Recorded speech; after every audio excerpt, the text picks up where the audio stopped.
Welcome to FireSide Stories, where we aim to delight and fright you with wonderful tales from every corner of the world. So please, sit back, enjoy yourself, and let's begin with a tale about the Baba Yaga.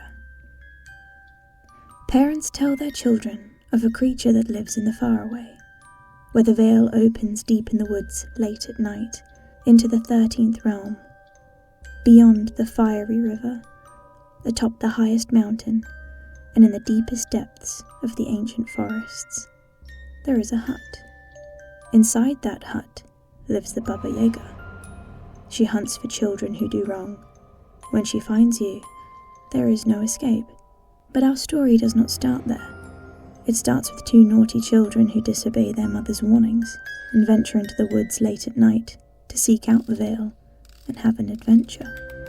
A young boy and girl are walking through the forest path late at night, the full moon lighting up their way as they walk. The small boy turns to his sister and says, "Why so sad, Alexandria? Look where we are. Mother said we would be gobbled up by monsters, and look how beautiful everything is." Alexandria looks up at her older brother with shame and hurt on her face. "I know, Dusan, but I don't like lying to Mother. She works so hard for us. We should go home, quickly, before she wakes and finds us gone." Dusan turned to his little sister and placed his hands on her small shoulders. "We can do this. We are more than old enough to make our own decisions. Mother doesn't trust us. We need to prove her wrong. When we come back in the morning, we can show her we were out all night and we're fine. She can't ever tell us what to do again." Alexandra looked up at her older brother. She trusted him immensely, but she really didn't think this was a good idea. But the thought of him being all alone in the woods by himself kept her walking alongside him. They continued to walk along the forest path until the path vanished entirely. Dusan continued to lead them deeper and deeper into the forest, proudly and with great confidence. "This way, Alexandra. I am sure of it." After walking for quite some time, the forest became darker. The trees began to change. They looked different, like faces staring back through the bark. The wind began to pick up and caused the two little children to shiver, as they didn't bring any coats or blankets to keep them warm. They huddled closely for warmth. When they heard the first noise of a snap of a twig, they turned, looking for the sound. They paused silently. Then they heard it again. "I think we should go home now, Dusan. Do you not think we have proved Mother wrong now?" Dusan heavily agreed, and they began to make their way back. But the path was gone, and everything looked the same. They began to panic. They began to run, the sounds of crashing behind them as something very large began to chase them through the forest. They dared not look back. As the crashes became louder and louder, they broke through into a wide, vast open plain. They held each other as they turned back to the forest to discover nothing. They waited and waited, but nothing came through the forest after them. After a while, they looked out at the vast plain before them and felt an immense heat. They were so cold, so they followed the warmth. The terrain was strange. It was so dry and twisted it was hard for the children to walk. Eventually they found the source of the heat, a giant river of lava coursing through the landscape, cutting it straight down the middle. They looked as far as they could see, but there was no end to the river. Just over the other side of the river sat a hut. It wasn't an extremely fancy hut, nor did it appear to be disheveled. It appeared to be well looked after. How strange. Who would want to live by a lava river? There were stone pillars leading towards the hut through the lava river. Dusan looked at Alexandra, and she shook her head. "Absolutely not, Dusan. I am not going to cross that river. Are you crazy?" Dusan pleaded with Alexandra. "They might have food, or a coat to keep us warm. Let us go and take a look, for we can't go back into the forest now." Alexandra looked at her older brother, then back to the forest now in the distance and sighed. "Okay, Dusan, we can look, but that is all we will do." The two siblings carefully hopped from pillar to pillar, pausing often to rest their legs. Fatigue setting in from their long journey, but they couldn't stay long, for the heat from the lava rose at their heels and burned their skin. Once the children walked carefully up to the door of the hut and knocked, a voice called out to them. "Yes, come in." They walked inside and found an old lady sitting in a giant rocking chair. Her face was covered by a large hooded cloak that covered her head. She was so tall. The children couldn't understand. The hut looked so small from the outside, yet when they entered, the hut was so large. What do I owe this pleasure?" the old woman said, leaning forward and down towards the children. Her head so large, the children had to take a step back. "We are lost. We're trying to get back to our village, but we got lost in the forest," said Dusan. That is a hard path that you have walked down. I am afraid I do not know the way back to the mortal realm, but my sister might.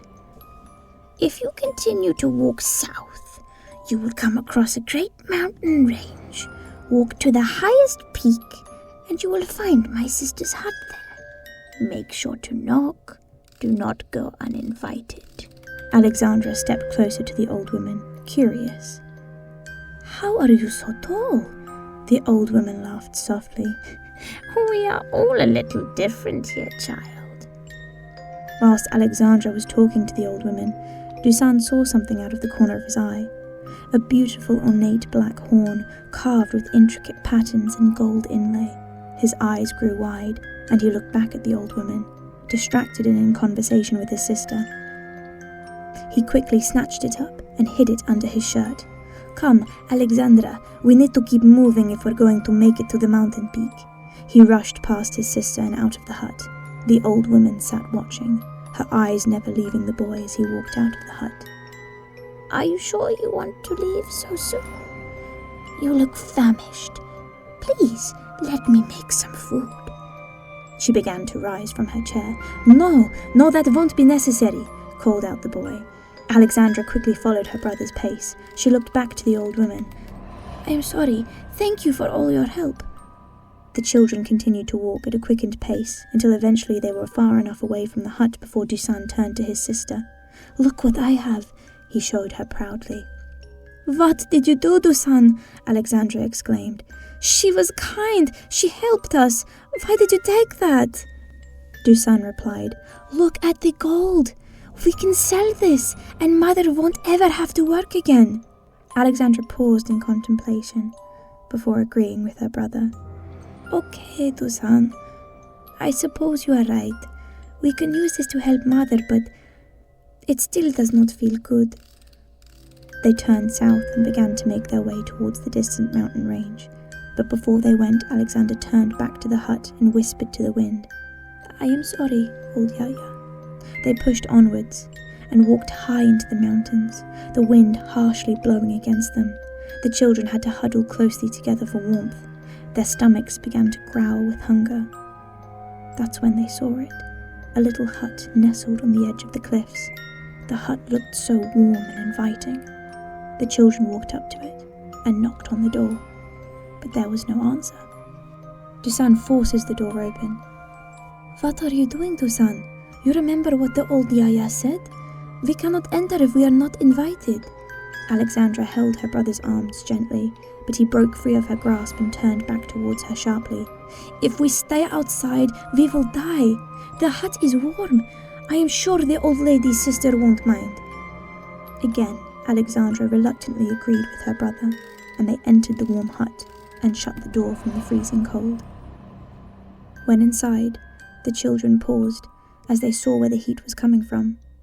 There was a ginormous oven, and atop it lay a sleeping form so huge it startled the children, for this form was even larger than the light. Dusan was about to pull Alexandra back out the hut when he saw out of the corner of his eye a basket of red apples. He walked over to them and took the basket, handing an apple over to Alexandra. "No," she exclaimed. "We cannot take these. There is no other food for her." She pointed at the sleeping figure, now slowly stirring. Dusan pointed back, whispering at his sister. "That is a monster, Alexandra. It has no need for these apples. We do. We will starve if we don't take them. Dusan looked around and saw a set of warm blankets covering the sleeping figure. He slowly walked up to them, took them both off her, and wrapped it around himself and Alexandra. Dusan, please. She will have no warmth, Alexandra said, but Dusan whispered back, that creature has a great giant oven to keep her warm. If we are to make it home, we need to keep warm. Do you want to see Mother again? Alexandra lowered her head, but again she agreed with her brother. Suddenly, the figure rose awake, turning to face the children, matted hair covering her face. She bellowed towards them. Thieves! You break into my home, steal what little food I have, and take the clothes off my back? You will repay your acts of treachery by filling my belly with your flesh.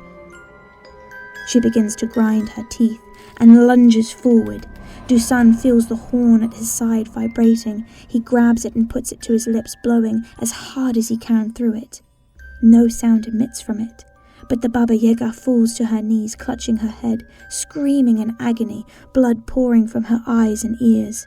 Dusan runs from the hut, but Alexandra remains, for a moment, watching the dismayed and pained creature. She places the apple Dusan gave her at her feet, and the blanket that was taken on her back. I'm sorry, Yaya. Then she followed her brother back towards the mountain path. They continued their hard trek for many hours through the desolate mountain, the blizzard causing their bodies to shake and their minds to fumble. Dusan wrapped his blanket closely around himself and his sister, for she no longer had hers. Eventually, they cleared the mountain trail and entered back into the woods. They were so tired now, they just wanted somewhere to rest their heads. They walked deeper and deeper into this new forest, the land becoming more twisted and deformed, the noises they heard more disturbing and frightening than before. But the children were so tired, they just had to keep pushing forward. That's when they saw it, another hut. But this one is different from the last.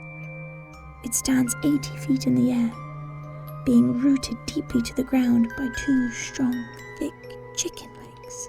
They rest, gripping the earth beneath them. Dusan looks at his sister.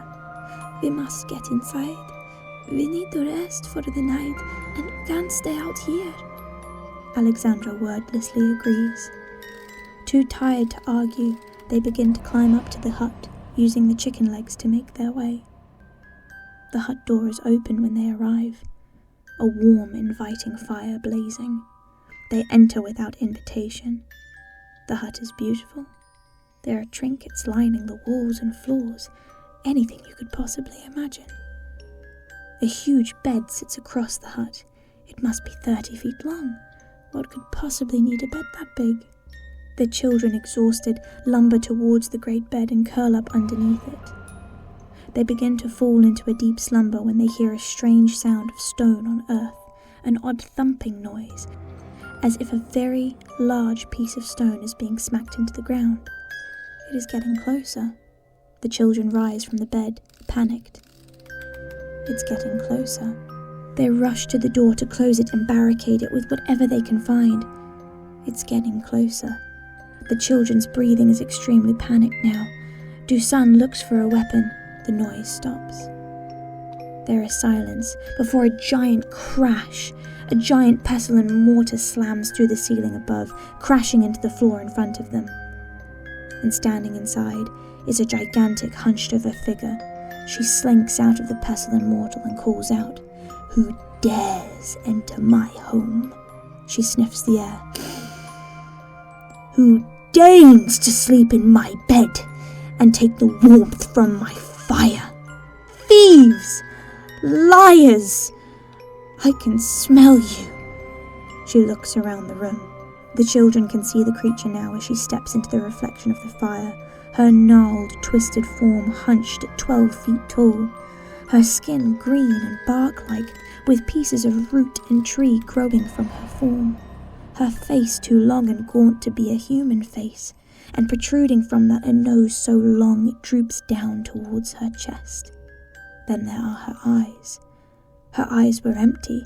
Where eyes should be, the sockets had none, devoid of anything. Yet she looked right at the children, seemingly seeing them without needing her eyes. Dusan looked towards the fire and pulled a steaming pan of water off it and threw it at the Baba Yaga. She shrieked in pain as he called out, "You are a hideous monster, and I shall kill you and take you home to the village. I will be rejoiced as the boy who killed the great Baba Yaga." The Baba Yaga's face contorted into pain and then fury as she let out a shrill shriek. The children had to cover their ears. She reached out with her tree-like arms and grabbed the boy whole, his tiny form dwarfed by her gigantic hands. Then she smiled, exposing rows upon rows of long twisted teeth, and looked down at the trapped boy, and in one giant bite she swallowed him whole. She gulped him down and turned her empty eyes towards the little girl shaking by the fire. Then the Baba Yaga pressed forward with another scream, crawling animalistically towards the girl, knocking over tables and chairs as she went, spittle foaming around her mouth, and just when she was in range to pounce, the sky above was filled with a lion's roar, and it lit up the dark sky in a brilliant flash, causing the Baba Yaga to recoil back into the shadows. The Baba Yaga snarled and snapped, but she could not reach the girl through the light now breaking through her broken hut ceiling. Then another roar, and a humongous bird wreathed in flame reached through the ceiling of the Baba Yaga's hut and gently picked up the terrified girl. The Baba Yaga screamed in terrible pain. "'Tis my bounty to take, Firebird, not yours. They broke my sister's trust and stole. They left my other sister to die." The Baba Yaga paced back and forth inside her hut, screaming at the giant flaming bird as it flew away. "I will find her, Firebird. I will travel the 13 kingdoms and break the veil every year. I will walk the mortal plane until I find her. This is my word. This is my promise." The young girl was terrified at the Baba Yaga's words. She lay shaking in the claws of the giant Firebird, its warmth resting her. When the young girl awoke, she was in a clearing in the woods. Sitting beside her was the giant Firebird, its golden eyes blazing as it looked at her warmly. The little girl spoke quietly. "Why did you come to help me, Firebird? It is true what the Baba Yaga said. We did steal. We did lie. We are not good children." The Firebird moved forward slowly with careful grace as it spoke to the little girl in her mind. "Indeed, child, you did many of those things. But I have been watching you since you entered my kingdom. You were also kind and brave, and what you stole, you gave back. Though you lied, you apologized, and I can tell in your heart that you are good, and that you have learnt your lessons. Tell me, child, will you steal again?" The little girl shook her head. "And will you lie?" The little girl looked down. She answered honestly to the great Firebird. "I cannot promise that, Firebird. All I can promise is that if I ever do, I will apologize and make amends." The gentle Firebird watched the girl patiently for a while before responding. "And will you help those in need, little girl? If you see someone in struggle and strife, will you help?" The little girl took a brave step forward. "Yes." She stood strong and proud. "Of this I am sure, great Firebird. I will help anyone I can." The great Firebird nodded its head. "Then you have learned your lessons. Take this." The Firebird took a feather from its crest and placed it in the little girl's hands. "Wear this every day, and the Baba Yaga will never be able to find you. My flames will protect you, as long as you heed the lessons you learned here. Do not seek out this veil again, for if you do, the Baba Yaga will find you." The great Firebird stood and pointed at the forest ahead of them. "Continue down that path, and you will return to the mortal plane." The little girl held the feather tight to her body and ran down the forest path. She ran on and on until her legs were numb, and her breath extinguished. She broke through the clearing of the forest and looked down at the valley below to see that she was indeed home. Tears streamed from her face as she slowly rose and took a deep breath and began to walk home. So perhaps it is best to heed the warnings of our elders. Sometimes a story just isn't a story.